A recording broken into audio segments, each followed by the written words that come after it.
Hey folks, David Figler here. Before we get started, I know that yesterday's shooting in Summerlin is weighing on a lot of you right now. It's weighing on us too. Our hearts go out to the families of the victims and to everyone in or near the building who had to experience the terror of living through a shooter situation. We'll keep following the story as it develops.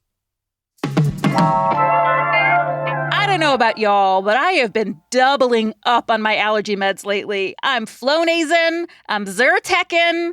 So today on CityCast Las Vegas, I'm with UNLV Pollen Monitoring Program Supervisor Asma Tahir to find out why spring allergies are so intense here in the Valley and what we can do about it.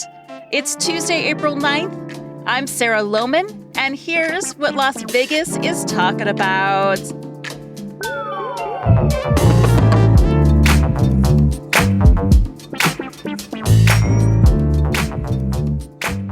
So we love the spring weather in Vegas, but I just have the worst allergies this spring. Is allergy season in Las Vegas getting longer and more intense?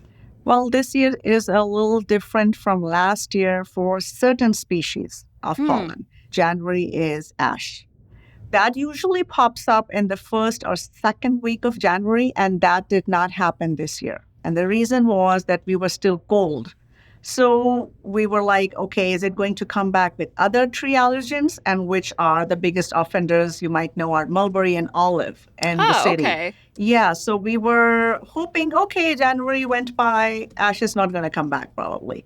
But that's where we were mistaken. Ash did come. It came later in March, and then boom, there was mulberry. The other interesting thing that we were expecting this year, because last year, as you might know and might have noticed, that we had frequent spells of rain in Las Vegas. Yeah. It was a very rainy spring, I noticed, because I put a garden in the ground for the first year. So I've been very aware of when these fronts come through. Yeah. So last year, whatever happened with regards to precipitation and rain, trees store them to bloom, or their pattern is how it's going to show up for next year. So because there was so much rain and so frequently last year, we were bracing ourselves. But then the cold season was there because it kept on going. So ash season passed by and we were like, okay, ash is gone. So I've been told by the experts that mulberry is not the most allergenic tree, but because of the number of trees and the number of pollen that it emits during that small period of time in spring, then the reaction is very huge. That's why. There are other allergenic trees too, which is after this, we will go into another season where we will see olive. So olive is going to create a lot of problems for allergies. Another interesting thing that I would like to mention to your viewers and to you is that people don't talk about ash being from the Olea family, which is olive family. Oh, okay. So if someone is allergic to olive, they more than likely might be, to ash as well. So it's all tree pollens in the spring that are really getting us. Right now. And we are seeing ragweed here and there. I'm counting that as well. And then there are other stuff like pine, sycamore, maple. I was going to say, I feel like we go through like the spruce pollen season and people are driving around, their cars are just covered in yellow. That comes all of a sudden too. Yeah, so there's a lot going on. And what you are affected with or by is not going to affect probably me. So if somebody says, I don't have a mulberry tree in my backyard, or I live in Summerlin, because Summerlin was probably built after 1991, and 1991 was the year when we had a county ban on selling and planting, certain varieties. We have to be careful. Certain varieties of mulberry and olive, not all. So, and then the wind. Because I was just going to say, the wind is kicking up right now, and I'm already like, oh, I could just feel it in my sinuses. Yeah, the windstorms, which is, of course, a big part of the spring, it's just agitating all of that pollen in the air, That's correct? A big factor, too. And we noticed, especially with precipitation, like if there was relatively heavier rain on Sunday night, for example, and we collect on Monday, more than likely the pollen counts will be less for tree pollen because rain brings it down, and because it's so tiny, it can easily be destroyed, which is a good thing. Oh, so the rain does clear the air to a certain amount. For tree pollen. For tree pollen. Because, the distance For the height, Yeah. it brings it down and then it gets destroyed. But if the sun comes up right away after the rain and it has not destroyed the pollen, what it's going to do? It's going to just carry it with the wind somewhere else. I see. And then the climate issue, it's warm, longer winter, Vegas being snowed in, 2017 or 18 it happened, So that also pushed the season. So it's multifactorial. So I was going to ask, speaking of climate change, are we trending towards more pollen in the air, more difficult allergen springs, or are these isolated incidents, like just depending on what happened the year before? I've been asked this question in every interview that if I can give you a yes or a no answer, I can't. The reason being this program is very young. Yeah. It started in 2014. For that particular answer and for the trend that I can tell you, oh, yes, this is the trend, I need more years. Trend needs more data. Got it. And we need more historical data for you 15, 20 years. So we are not there yet. But yes, things are changing and there are different factors. That's why they are changing. Well, I'm certain that CityCast Las Vegas will be around in 20 years, and we will just check back in with you. How about that? Yes, that's wonderful, wonderful. And we hope the same, that we are around, because this is a grant program. So and the grant renews every year. So we are hoping that there's value seen in this program, that how we give information to the community and how it's public health information, and we hope the same, that this is around. Okay, well, let's talk some public health, because what are some of the myths when it comes to dealing with your allergies? What works and what doesn't? So again, I'm not a physician, but these questions are asked quite often. And we do have a retired allergist on our grant, Dr. Joram Sagev. And I've heard him talk when these questions come up and how he answers. So a question is usually asked to him about local honey from local bees. Yeah. And he said, no, it's a myth. That's coming from a doctor's mouth, right? So I don't know. So that's what he says. I'm a big foodie, but I believe that. Eat it because it's delicious and we love bees, but it's not going to fix your allergies. Sorry. I guess the idea is that the bees are, the pollen is mixed in and you build up an immunity. Exactly. But yeah, so he says no, huh? He says no. And then another funny question was asked and he said, what could be changed? And he said, genes. And that is not spelled Jeans. And it's the other genes, your genetic component, Genes. So, okay, what is the Vegas mix? I've heard about it, but I'm not exactly sure that what exactly is in it. I don't know either. But the question was asked to Dr. Segev also about the Vegas mix, and he said that that's not going to help you at all. So I think with any of these, the best advice is talk to your doctor if you're having allergy symptoms. Definitely. And I will say I had a doctor once that said if it doesn't hurt, go ahead and do it. So if you do want to eat honey, knock yourselves out. Or do you want... I don't know about the Vegas mix. Anything natural, if it's not... Exactly. If it's not going to harm you and you do not have underlying conditions that you think could be harmed because of taking something, or maybe you will have a reaction to honey or something. Some people do. Yeah. So it's all your own knowledge about your body. And then please reach out to the professionals. Talk to a doctor. Always a good time. Just have a conversation.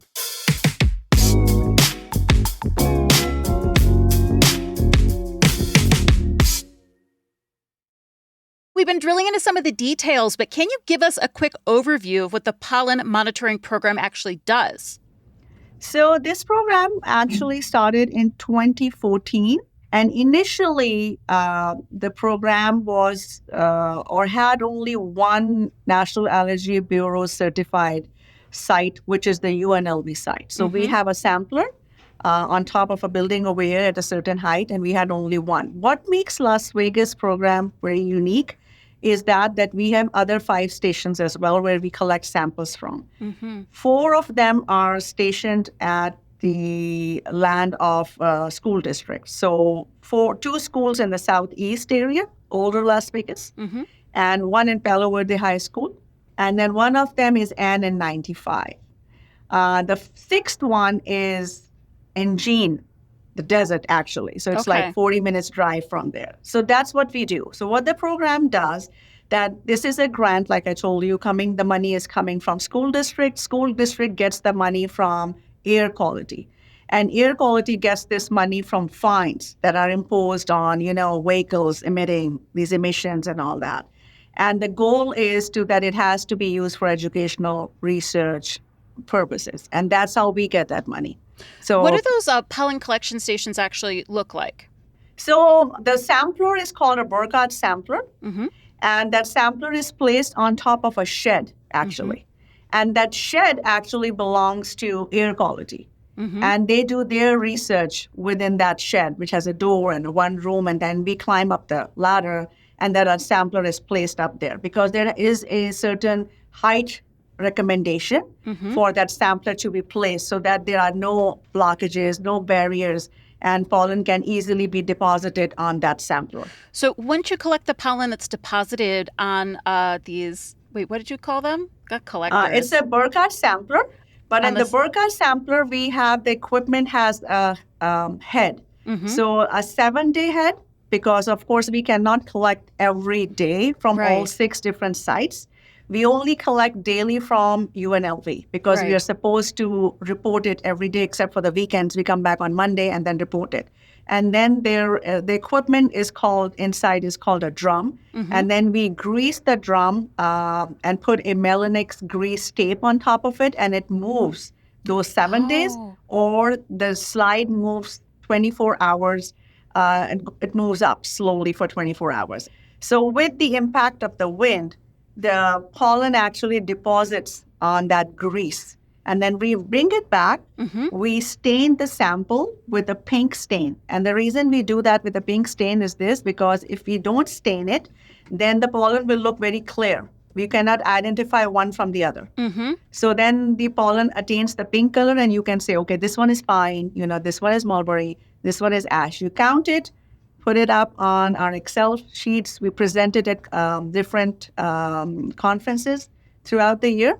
And of course, we put it up on our website. Yes, that's what we do. And also just like as you mentioned, the daily reporting from UNLV of what the allergy conditions are like that would go to weather networks and things like that too. Yes. So let's talk about, we did touch on this a little bit because you mentioned that there was a ban against certain types of olive trees. I mean, how does the city's urban design affect the allergies we experience? So these days, over the past couple of years, many things have changed in Las Vegas because of the shortage of water. Right. So they are now encouraging residents to use turf.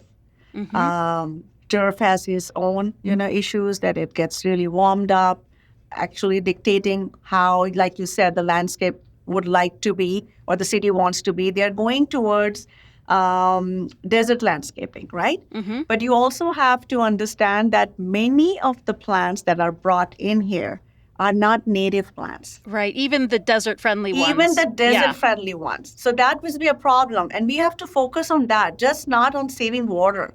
Mm-hmm. So that's why all these entities, stakeholders have to get together, not just save water. That should not be the only goal. That's what I think. The goal should be that what are the plants that you are planting or recommending at HOA meetings that do this and don't do this? But are those allergenic plants? Is it going to affect someone?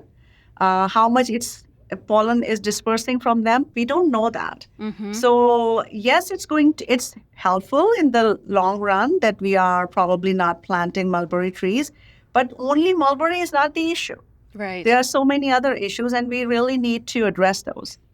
I mean, and if anyone is curious about decolonizing their own backyard, we actually did a whole episode about planting a native yard, too. Oh, wow. So you can check it out, Asma. It was a good one. Will. It inspired me. Very interesting. Wow. So anyone that's curious about what plants and where, that's a great episode for you.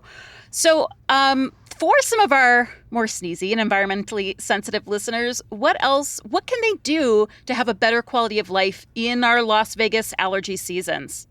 Okay, so first of all, if things are to the point that you think that over-the-counter stuff or it's to the point that it's affecting your everyday life, please seek professional help. I teach here also, and I tell my students, not every body is different. So what is going to help you might not help me. But what I've been told that whatever allergy medicines that we are using, we should be using that at night. so that it takes effect before you go out. If you are going to take it in the morning, it's going to take a while for it to set in and you are suffering again, right? Try to limit your exposure outdoors. Sometimes that's not going to work out. If we have to be out, we have to be out, right? When we return, especially in high pollen season, which is still high pollen, it's not very high, but high pollen season, we should take out our jackets and our shoes and leave them in the garage. We should not be taking them inside. Don't bring them in the house. Okay. No, don't bring them in the house. Also, your pets, because you think you have taken a shower, which is also highly recommended before hitting the bed, that you should take a shower and wash your hair because pollen is now on your hair too. And now it's going to be on your pillow. And the whole night is going to be very bad for you. But then you didn't consider the pets. The pets are moving, they're walking outside and they're bringing that on their skin inside too. Change your filters regularly. Don't let your windows be open to, line dry your clothing or leave the windows open because pollen is still going to come in, right? Right. Things like that. So one kind of last follow-up question here. I know that mulberry, you said, has now been banned. You can't plant it, although, we're not out there cutting down mulberry trees. Yes. Are there plants you think should be banned in Las Vegas moving forward? Well, that's a very sensitive topic too. Ooh. Yes. So I don't know. Again, the reason I cannot say for sure that this plant should be banned, the reason being, again, I'm going to repeat myself here again. Maybe I'm affected by ash, and I would like to ban ash. But what varieties of ash, I don't know, right? Right. But you are affected by pine or sycamore, and you would want that to be banned. So if we keep on banning all of these things, we are going to lose the greenery. I think the goal should be, first of all, the knowledge has to be there, that which tree, which shrub, which weed, which grass variety has the potential of being allergenic. Then the HOAs and, the water district or the landscaping and the county, then they should come up with plans that, okay, this is the least allergenic one, and we should be okay with this many numbers. It will be difficult, I think, to do that. Maybe in time we might have to. But for now, I would start with the knowledge first, that which one, potency-wise, is more allergenic, and then go from there. Asma, thank you so much for this information. I even got some tips that I'm going to implement, and it'll make me feel a little bit better while still appreciating the beauty that is spring. So thank you. Exactly. Thank you so much. I appreciate that you took interest in our research, and we are able to share all this information with you. Thank you.